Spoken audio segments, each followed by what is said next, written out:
So, we have a lot to discuss about your time with NASA, about your time flying with the shuttle, but we're going to start with your time as NASA administrator. So Okay. during your time as NASA administrator, there was a lot of things that changed over that time and the decisions that you made to get to where we are now with the space industry. Yeah. What are some of those things? Give us kind of a look back Well, at the that. most dramatic change was one that was decided before I became the NASA administrator, and that was, a decision that was made by President Obama that we were going to finally comply with the direction that was given in the Bush administration to retire the shuttle and move to what we call commercial space, where we would do a government-private partnership in producing spacecraft. So that was big change number one.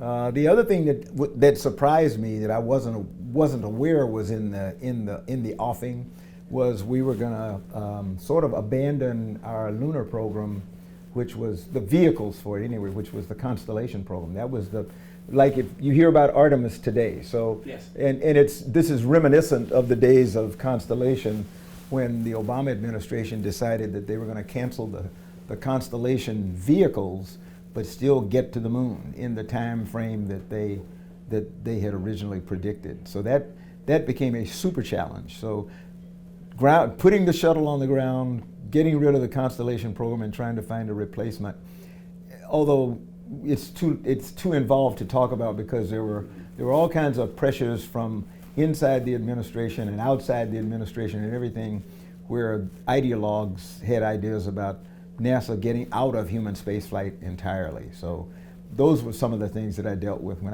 I became the NASA administrator. Tough nobody was thinking about my favorite, which was aeronautics, airplanes. Yep. Yeah. So we did a lot of work in aeronautics that are very relevant to this area because right over in Langley, the Langley Research Center that's actually the mother center. So that was where NASA started. When we went from the old NACA to NASA, Langley became the mother center. And then all the facilities that they have there for Yes, aviation. everything, exactly. Yeah.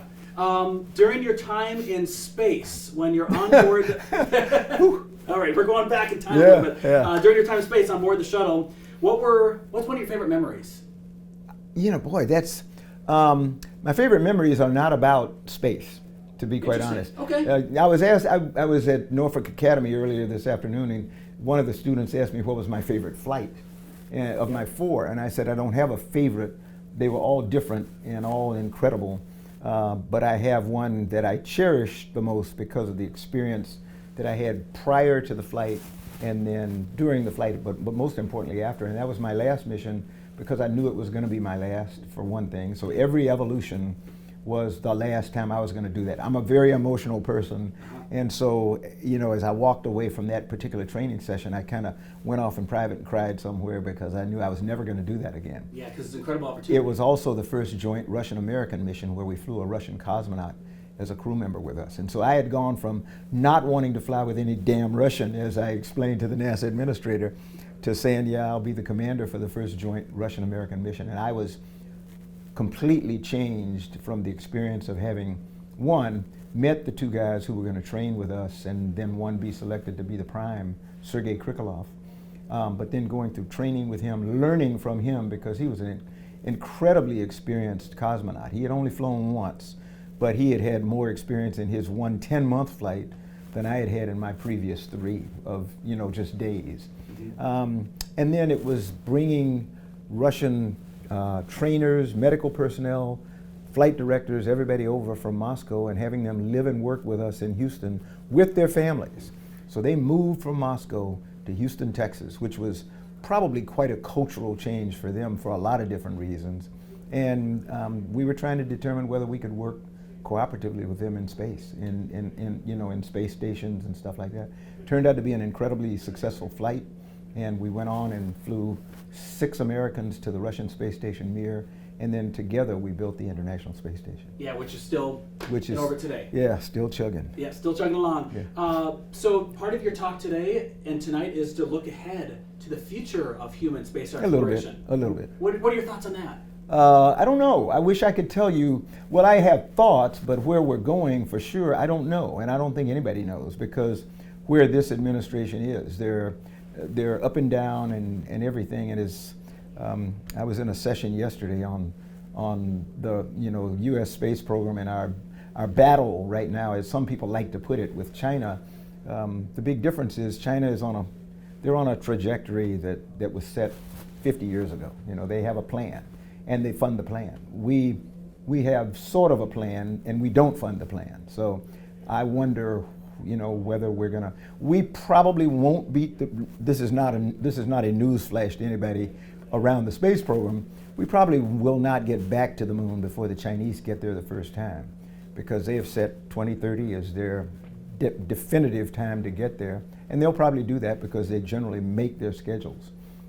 We say we're going to get there, and somebody says we're going to get to Mars next year, which is absolutely absurd.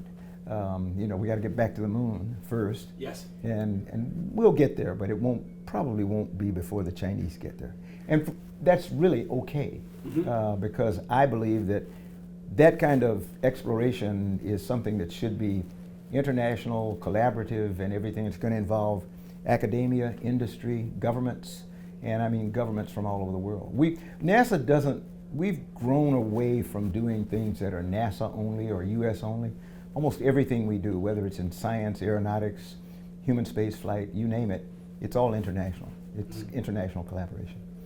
The amount of traffic that's at Kennedy Space Center and unbelievable. It's crazy. Yeah. Do you see big changes for Wallops and our spaceport here in Virginia? I hope Senator Mikulski, the former Senator Mikulski, is not watching up in Maryland, but that's her. She loves Wallops and cared for it dearly, although it didn't belong to her, but she used to think it did because it's in Virginia, but she took care of it. There is so much potential for what we should be doing at Wallops. A lot of what's done at Wallops has to do with science. And again, unfortunately, this administration is really downplaying science, trying to carve a lot of science out of NASA's budget. Sounding rockets, balloons, those kinds of things that are really a focus of Wallops, are not in their plans for the future. So you have to wonder where Wallops is going to go. Wallops is not a human spaceflight launch facility. It's a science launch facility, and so you would hate to see Wallops not be utilized up to its full potential, but that remains to be seen.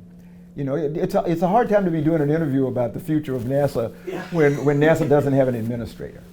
As an example, Jared Isaacman has been nominated for the second time by the president to be the NASA administrator, and I think Jared will be exceptional as the NASA administrator if he's ever confirmed by the Senate. But there's so much going on right now. We finally got Congress to come back to town, so maybe they'll come back in and have a hearing and confirm a NASA administrator. Because an agency like NASA with a part-time or an acting administrator, it's really difficult for them to do their job. It is difficult. Yeah. One question I have before I want to make sure I get in before we run out of time. Every time I've talked to an astronaut, which you are. You haven't even mentioned the Marine Corps. I spent 34 years in the Marine Corps and 20 years in NASA, and we just celebrated our 250th birthday. We're with the Army. We're the oldest service in the nation. The question I have to ask that I've asked every astronaut though is when. Semper Fi to all the Marines who are watching, by the way. When you were Happy birthday. Yes. When you were looking down at Earth or looking deep into space, what surprised you, or do you remember the most? I remember the most the fact that we are insignificant. This is not a scientific discovery or anything of scientific significance. It's the one thing that I was not prepared for when I went to space. I was incredibly technically prepared. I don't think, even when things went wrong, we had that happen in the simulator. So we were totally prepared technically for everything that could happen. There is no training in emotion. And the human experience of looking at this planet from the vantage point of space, and it is absolutely unbelievable, the planet on which we live. I literally cried on my first mission. About 15, 20 minutes into the flight, we were, coming down over Europe, and I could see this big island out in front of me. And I later realized that wasn't an island at all. That was the continent of Africa. You know, the second largest continent on the planet. And it was my home, you know, the place from which my ancestors had come. I had done all kinds of preparation I had studied African geography so that I would know all the different nations, and I'd be able to say, okay, my parents could have come from, or my ancestors could have come from Senegal or Nigeria or whatever. Don't know why I expected to see these lines down there. They weren't. They're not there. And the continent was incredibly beautiful from the Mediterranean all the way down to the tip of Africa. And you know, you're just blown away by God's creation, by what he did, and he or she. And so that was the thing that I would say still stands out today as being the most vivid. And it is actually a photo that we took with the IMAX camera that was in the payload bay of the space shuttle when we deployed the Hubble Space Telescope.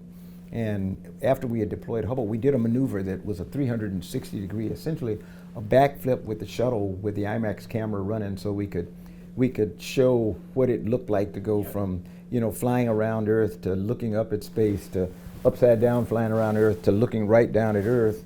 And we captured one of the frames in this about a 2 to 3 minute segment was this beautiful picture of the Middle East with Northeast Africa, Western Saudi Arabia, the Mediterranean, Israel and Jordan kind of under the clouds, and you realize that's perhaps the most violent part of this planet.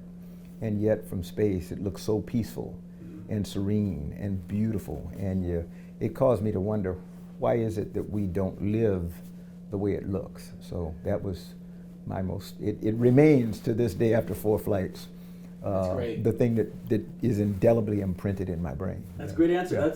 That's what I love to hear. Thank you. One lightning round question, then we'll be all done. Your favorite zero-G indicator? Oh shucks, goldfish. Goldfish. I just we do a lot of playing with goldfish when we're on orbit. We have them in a Ziploc bag, turn them loose, and then we kind of float around and go try to eat them up. Yeah. All right. Well, thank you very much for your time. Thank you. Enjoy your Thanks talk very tonight. much. Yeah. Thank you.